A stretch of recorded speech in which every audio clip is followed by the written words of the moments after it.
So I do think we need to move in that regards. I do think that has to become the priority now. If you could, I mean, who wouldn't want another striker, even though I don't think we're going to do it? Clearly, right wing's a bet that we need to be doing. I think personally, another central midfielder wouldn't go amiss.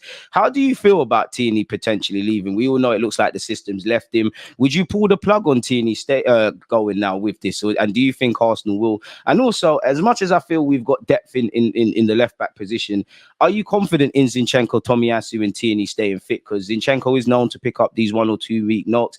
Tierney was as fit as he could be last season, but you're never quite confident. And, Tomiyasu just has rotten luck, quite simply, really and truly. Seems to get a lot of impactful injuries in game.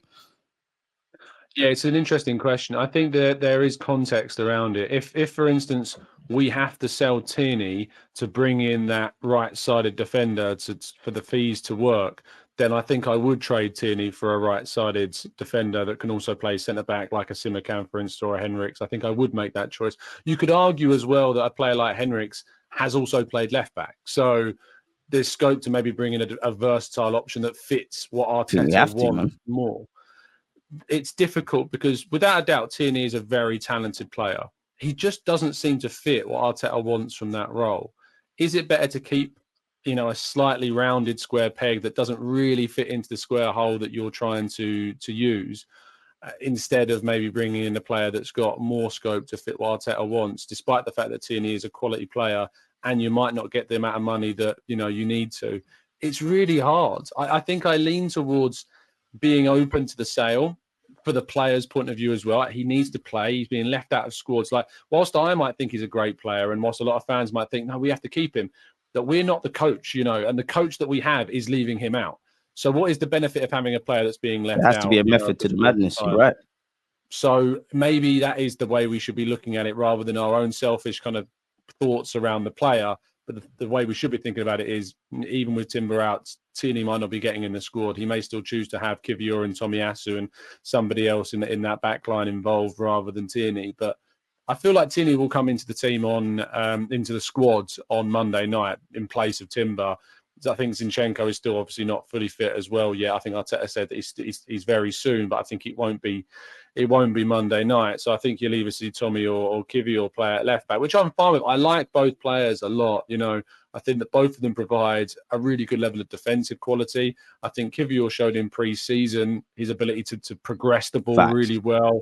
I think technically he's a really interesting player, and I think is easily overlooked. But at his age, where he's played at an international level as well for Poland at left back, I think that we have got a real talent there, and someone that will not be fashionably brilliant, but someone I think that if he has a couple of good games in a row, momentum's really key. So play him, use him, and let's see what happens. But yeah, Tierney, if a good offer comes in, I don't know where that offer's going to come from, but if it does, yeah, I think maybe it's someone we should think about. Yeah, it's a weird one with Tierney because I'm a bit like you. I think the world of Tierney, I still look back to Arteta's comments a few years ago when he signed a new deal and spoke of him as a captain. I think he's too good to play the role he does. From a selfish point of view, if he was happy to do this, I'd love to have him in the squad. Games we need him, help close out games. But as you said, you could argue that he's only probably ahead of Tavares in the pecking order at inverted fullback. Kyrgios, in my opinion, in front of him, rightly so. And I agree with everything you said about Kyrgios. I think, as much as I want him to play probably in his most comfortable position of left-sided centre-half, this could be an opportunity for you to get game time. Arteta's made a key of multifunctional players. Tomiyasu's clearly preferred to Tierney in that role, whether it's because he's a bit more conservative and we lean more to the right-hand side. Obviously, Zinchenko's ahead of him as well. And Timber, it goes without saying. So even if Tierney was to go to a Newcastle, and I think Eddie Howe wants to play inverted fullbacks, Tierney's more likely to get an opportunity to play there in that regards, really. I think with Tierney, I think it's a case of a bit like Balogun in that for one reason or another, Arsenal would want to keep them, but for one reason or another, these are guys that could bring in significant sales and things of that nature. So you're fully right. And where Zinchenko's concerned with Crystal Palace, very fact that he ain't really played in pre-season, I think that's a difficult game to blood someone in. So I do think we'll lean towards other options. Why do you think there hasn't been permanent offers on Tierney, though? Do you think it's a case of the asking price? Because it seems like Edu is playing, rightly so, playing hardball. Does it, are people saying, you know what, well, you're arguably third, fourth choice. You're not really playing. We've got other targets. You look at Newcastle, they've gone for the young Lewis Hall. You heard reports that they were advancing with Cucurella. They were aggressively linked with Tierney. Like, where are you at with Tierney and a departure? He also was linked with Sociedad as well. Don't know what's come of that. Yeah, they want a loan. I think they'll be looking, and I'm not averse to the idea of sending him out on loan dry for a season, and then comes back with 2 years left on his contract in 24.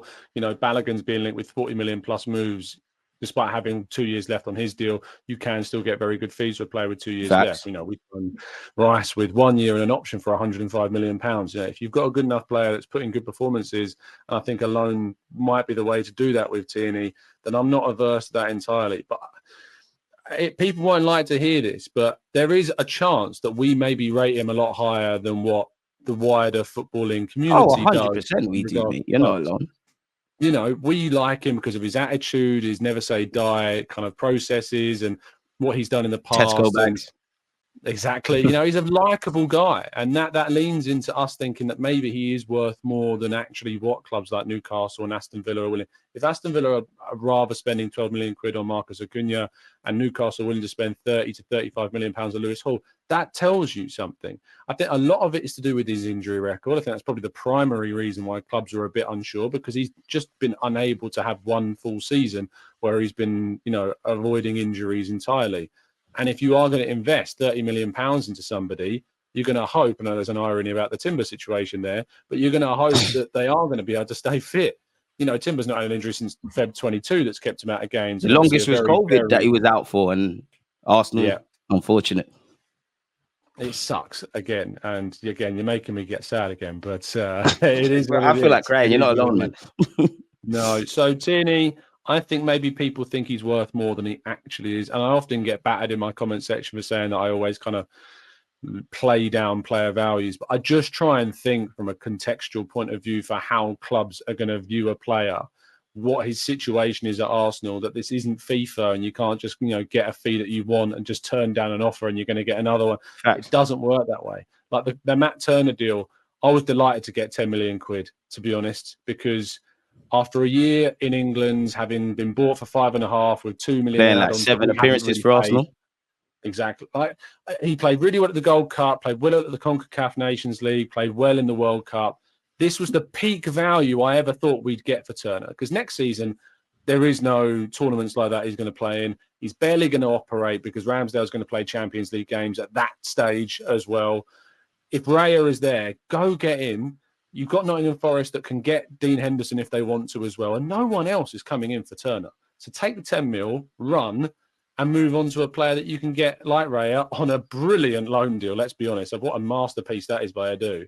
You know, you've arguably made a profit in that sense because you got 7 million after that 3 million loan deal spend from the Turner money. Yes, I know that option will be activated, but that won't go on this year's books. You would hope. So, yeah, I'm really looking forward to seeing how Arsenal move regarding sales, what we get for Tavares, what we get for Lokonga, if we can get anything.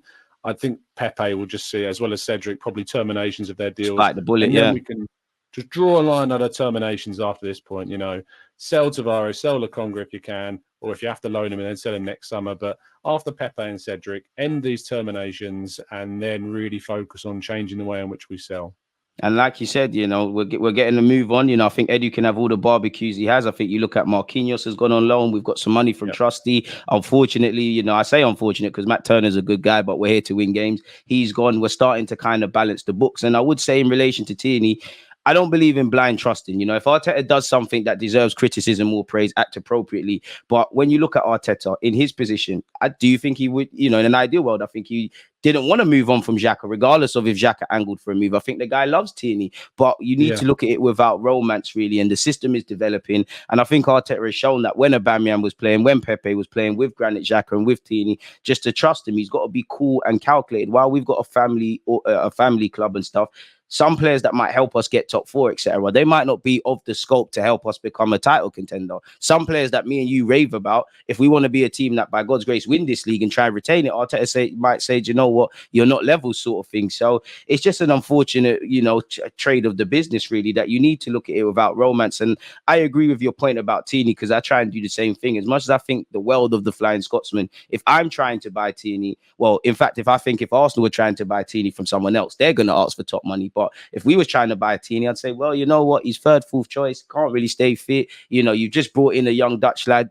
He's now injured, but he took his place. Zinchenko, devil's advocate might say, can't defend full his strengths. He's ahead of you. So it kind of is what it is. And I agree with what you're saying in that, especially with the Pepes, just draw a line under the sand. And it's a bit interesting with Pepe. What do you even make of Pepe? Because it doesn't appear that he's training at London Coal League. 1 minute he's going Saudi, then Besiktas. Seems like an elephant in the room. I do think Arteta has that kind of Pep thing in that they keep their cards close to their chest. But when a player isn't in their plans, they're very specific. I think we saw that with Balogun. And I think he did that with Pepe when he was like, he kind of said something along the lines of the loan just didn't work. It didn't happen. It weren't doing what it was designed to do. Like, what do you make of the elephant in the room with Pepe? That it's quite short. It's quite crazy, really. Yeah. Yeah, we did a live show the other day and I introduced, our good friend of mine, Mike Feinberg, at the Gooners pods. Lost a lot of weight recently, and the introduction was that he's a man that's lost more pounds than Arsenal have in the Nicolas Pepe deal.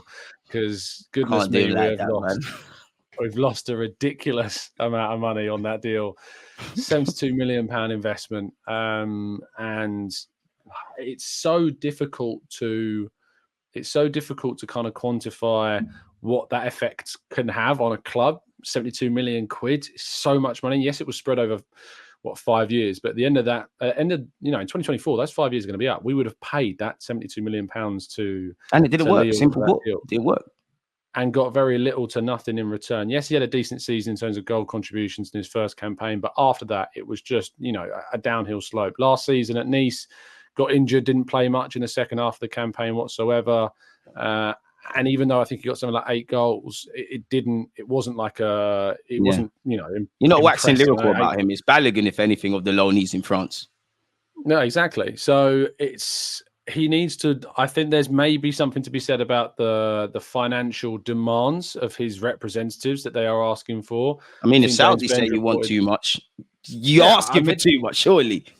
I think James Benge reported that a mid-table Saudi side offered something, and it was it wasn't enough. Besiktas initially had issues with the amount of money they were offering. Wow, I think if you're Pepe, you got to play, bro. Like, you just got to play. You got to get out. Like, it can't be nice. You've got to go and play, really. Like you said, you've got to go and be a part of a team. Like, I know he's contracted to Arsenal, but it can't be nice from a player's perspective. You're nowhere near the team. As weird as it is, I do think Pepe is liked by Arteta. I do think he's liked by his teammates and things like that. But fundamentally, when it comes to a matchday squad, in a team where arguably we could use a right winger, for one reason or another, you're not here now. I don't know where you look with Pepe, but I don't think it's all been his fault. And I do think he needs to take accountability. I think it's over the years, it's been a weird one. And, I've been wrong about a lot of things. But I remember when Pepe signed and I got a lot of ish thrown at me on YouTube. I said it's not going to work out, Arsenal, purely because if you was watching him, he had a great 18 months, even to the point where his dad said he kind of needs to take football a bit more seriously. So in hindsight, and it just wouldn't work. And I think one reason Arteta, you look at how he kind of dealt with Willian over Pepe. I know Pepe was part of the cup win and whatnot. Willian's his signing. That's kind of your reputation on the line. Not saying Arteta's hiding, but Pepe's not your guy, really. It doesn't really matter what you do with him. You get to hide behind that luxury. I just think I don't know Pepe, but I just think he's not someone that I can see applying yourself every second of the day in training, like what Arteta said around Eddie and Ketia. And it's one where you're good, but are you consistently good? And how good are you at your worst? Saka's better than you. An academy prospect, you're a record signing at that point. You can't get nowhere near an academy, a graduate spot for that right wing. And at 140k a week or whatever it's on, it's shocking, really. And we just have to move on. Do you think we'll actually get permanent fees for the likes of the Tavareses, the Lokongas, etc.? Maybe not this summer, and it might be that they go on loan again, because Lokonga's Palace loan was affected by Roy Hodgson coming in. Patrick Vieira wanted Lokonga, and then when he left, that really scuppered things for him. It seems Burnley are no longer really that keen on him, which I think that was the best chance he had of a Premier League loan, which could have helped raise his value. So that's a shame. Tavares, there's genuine interest in Forest, but again, despite Fabrizio, I think, initially saying it was a permanent, there are suggestions now that they are looking to explore it being a loan with an option. I hate when it's loans with options because it gives the selling club no control at all. If it was an obligation from that option turning into an obligation, if you made enough appearances, I think that's great. We're laughing, do it that way. But it's tough. There's signings that I think had to be made at the time. We could afford to do a couple of projects type signings, see if they would have come off. you could argue that at that point when Arsenal were looking to invest, 7 million here, 15 million there, that's the amount they could afford to spend because they also had just spent 30 million on Ødegaard, 20 million on Tomiyasu. Tomiyasu, I think, is a project signing that has worked out, for us, and it is an asset to this team. Ødegaard was only 30 million pounds. Again, that's a great signing that That's he's a worth, robbery, man. 3 times that amount now. So we always look at kind of the losses that we're making on players sometimes regarding sales. And Tavares, I think, hopefully could get us a little profit because we didn't spend too much on him. I think Lokonga will be lucky to break even in terms of what we invested in him. But what we don't do is I think, highlight the successes on regarding value of players that we keep, because all of the money we look at, we're saying Arsenal are bad sellers. Or in reality, they're actually pretty decent buyers, because as we just mentioned, Ødegaard, he's worth, for me, 3 times what we bought him for. 27, 28 for Saliba. Look at the man now. Ramsdale, I think absolutely is worth more. No one cares about Benjamin White's fee now either. I think Ben White would be worth more than 50 million quid if you were to sell him. I think clubs like Man City or Liverpool or, the biggest teams in the country would be looking at someone like Ben White and thinking he would improve them.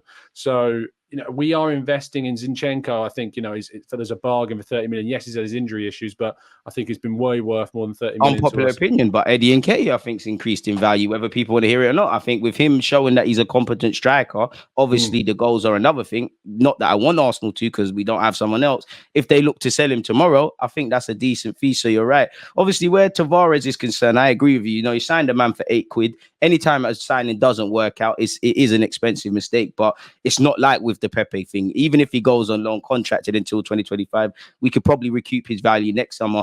Lokonga's a techie one, because I can't really see a Prem team buying him, as you said. Has been linked with Monaco. I don't know what wages he's on, if clubs will be keen to undertake him and things like that. I think when you look at it, it's probably the Austin Trusty, who had a great season at Birmingham, the Ballagans of this world. Tierney, who is first choice quality, finds himself on the peripheral things. It's these guys that I'm not sure Arsenal would want to sell necessarily, but in terms of significant value, these are guys that are going to bring in, allow us to recoup some transfer fees after we've obviously spent some. You touched on it, and I can't not ask you about it, but David Raya, kind of going back to what I said earlier about, I like how Arteta looks at it without romance. You could forgive Benjamin White and Ramsdale for maybe feeling the managers, I don't want to say betrayed you, because he doesn't owe you anything individually, but you're ever present, sign new deals, dream well. You've seen a big boy coming in, Raya. Timber can play everywhere. Maybe had Zinchenko been fit, maybe that could have been problems for Benjamin White. Where are you at with Raya? And also, how long do you think you can keep Ramsdale and Raya? Because while I like the fact of 2 great keepers, we've been here with Leno and Martinez. We've seen it at Chelsea with Cech and Courtois. We've seen a couple of those situations at Arsenal, and Raya's 27, and surely he must have been told Ramsdale's the number one, but at the same time, there has to surely have been a level of encouragement that, you can come and take his place if you're serious. I think Arteta will be saying that to every single player that signs, and he will only want players that are competitive enough to do that. I think, ideally, that's probably not the right word. Realistically, I think 2 years is what I think you can probably have both of them. I think if Raya was to say take the number 1 spot in the Premier League this season, Ramsdale might look to move on in the summer. He might do. But if Ramsdale maintains that position come the end of this season, I think Raya would be realistic enough to say, well, let's give it another season and see where we are then. If that's why that loan thing is great, man. Deal permanent. So let's see. I think it's great. I think Arteta talked about it in the press conference today. He wants 2 competitive players in every single position. Now, that might be a hint towards what we might do with Timber, having lost him now, and hopefully it is. But the goalkeeping situation, it's a brilliant move for us. Statistically, Raya outshone Ramsdale last season. With his feet, his shot stopping, his cross collections, all of these things he was shining in. And Ramsdale's got a real challenge on his hands this season. I think we can all agree that Raya's probably going to play all the cup games and Champions League games to start off with, which is fine. Arteta has had a kind of a thing in the past, a habit of playing his first choice keeper in the latter stages of European competition. We saw it with Ramsdale, we saw it with Leno as well. And I think that actually now that will change. Raya is good enough that he'll have the trust in him to play him in the knockout stages, should we make it, fingers crossed, to the knockout stages of the Champions League. So I'm very happy with that dynamic. But at the same time, as he points out, and as we've seen with Timber, a crazy injury can happen at any point. And had it been Matt Turner coming in for Ramsdale in the Premier League, I wouldn't have been confident. I think that's potentially a title challenge ending injury. if Ramsdale was to be replaced by You're Turner. you're not wrong. I just think that Ramsdale saves you so many points. You know, think about Liverpool away last year and what he did there. Leads away as well for all his criticisms and mistakes he makes. Oh, That man has saved us so many effing times. Exactly. So I think Raya coming in is of apparent